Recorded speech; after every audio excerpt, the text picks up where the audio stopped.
तो दोस्तों देखिए, वैसे तो हम लोगों ने एक वीडियो में डिस्कस किया था और हम लोगों ने इस निष्कर्ष को देखा था कि फिलहाल भारतीय वायुसेना की नीड को पूरा करना ही एचएएल का एकमात्र लक्ष्य होना चाहिए। तेजस के एक्सपोर्ट को लेकर उतना ध्यान अभी फिलहाल देने की आवश्यकता नहीं है, क्योंकि अगर ऐसा होता है और ये अपना माइंड डाइवर्ट करते हैं तो इससे भारतीय वायुसेना की रिक्वायरमेंट समय पर फुलफिल नहीं हो पाएगी। एग्जाम्पल हम लोगों ने फ्रांस का देखा था।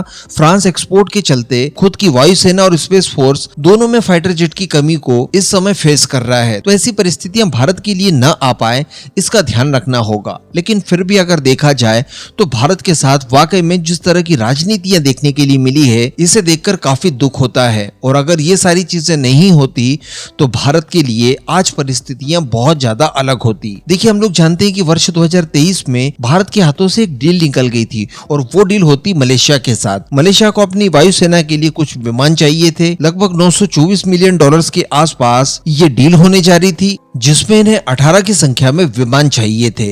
भारत का तेजस और साउथ कोरिया का FA-50 लास्ट तक बना रहा और फाइनली मलेशिया द्वारा FA-50 को चुना गया। यहाँ पर हम सभी लोग जानते हैं कि भारत के साथ राजनीति की गई, इंजन वगैरह में लेट लतीफी और बाकी कुछ चीजों को लेकर इतनी दिक्कतें हमारे सामने प्रेजेंट कर दी गई थी उस समय अमेरिका के द्वारा कि मलेशिया द्वारा इस डील को इनकार कर दिया गया और फाइनली उन्होंने साउथ कोरिया के साथ डील कर ली। इसी तरह की एक और डील जो कि बहुत ही ज्यादा बड़ी थी साइज में, वो कंडक्ट होनी थी इजिप्ट के साथ। इजिप्ट को दरअसल 100 की संख्या में अपनी वायुसेना की रिक्वायरमेंट को फुलफिल करने के लिए विमान चाहिए, जिसके तहत वो अपने पुराने हो चुके K-8, इसके अलावा अल्फा जेट और साथ ही F-16 वगैरह को रिटायर कर सके। इस डील में भी भारत का तेजस काफी ज्यादा आगे था। पार्टिसिपेशन और भी कई सारे विमानों का था, लेकिन सबको ऐसा लग रहा था कि साउथ कोरिया का FA-50 और भारत का तेजस मार्क 1A इस कंपटीशन को विन कर सकता है। कारण यह है कि भारत द्वारा कई सारे इन्हें ऑफर्स भी दिए गए थे, जिसमें लोकल मैन्युफैक्चरिंग वगैरह की सुविधा भी दी गई थी। लेकिन जैसा कि हम लोग जानते हैं कि मलेशिया वाले केस में जिस तरह की प्रॉब्लम्स निकलकर सामने आई, एग्जैक्टली उसी तरह की प्रॉब्लम्स इजिप्ट के मामले में भी भारत के सामने थी। इसके साथ साथ इजिप्ट जैसे देशों का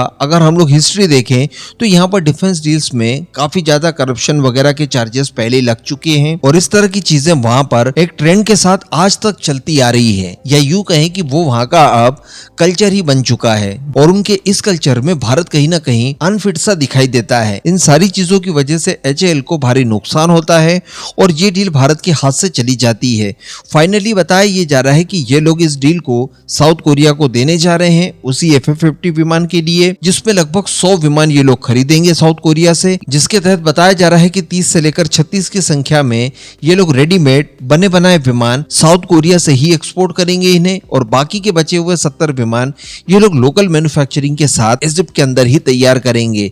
इस तरह से 100 का आंकड़ा ऑलमोस्ट पूरा करने जा रहे हैं। कोई भी विदेशी ग्राहक जब आपके विमान को देखता है तो वो यही पाता है कि देखिए, भारत का विमान अपने सभी कॉम्पिटिटर्स की तुलना में ज्यादा उन्नत है। साउथ कोरिया के FA-50 से ही अगर कंपेयर किया जाए तो इलेक्ट्रॉनिक्स हो गया, आर्मामेंट की बात करें तो वो हो, इसके रडार सिस्टम वगैरह हो, अन्य सेंसर सूट वगैरह हो, पेलोड कैरिंग की क्षमता हो, RCS वगैरह हो, सभी मामलों में भारत का तेजस इनके विमानों की तुलना में कई गुना ज्यादा अपग्रेडेड माना जाता है। लेकिन इसके बावजूद जो विदेशी कस्टमर है उसे एक ही खामी दिखाई देती है और वो दिखाई देती है इंजन को लेकर। वर्ल्ड क्लास इंजन तो आपने अमेरिकन इस्तेमाल किया है, लेकिन उसकी चाबी अमेरिका के हाथ में है। वो जब चाहे आपको डिलीवरी कर दे, जब चाहे तब इसकी डिलीवरी रोक दे। ऐसी परिस्थिति में कोई भी अपनी परियोजना आपके चलते अदर में नहीं लटकाना चाहेगा और इसी वजह से अभी तक भारत को अपेक्षित विदेशी ऑर्डर्स नहीं मिले हैं। तो लेट्स सी फ्यूचर में क्या होता है। हम लोग हमारे खुद के इंजन परियोजनाओं को लेकर काफी तेजी से काम कर रहे हैं। संभवतः आने वाले समय में इस तरह की कोई समस्या भारत के सामने नहीं रह जाएगी। आने वाले समय में कोई भी जो बाइडेन या फिर अमेरिकन एडमिनिस्ट्रेशन भारत के सामने इस तरह की चुनौतियां पेश नहीं कर पाएगा।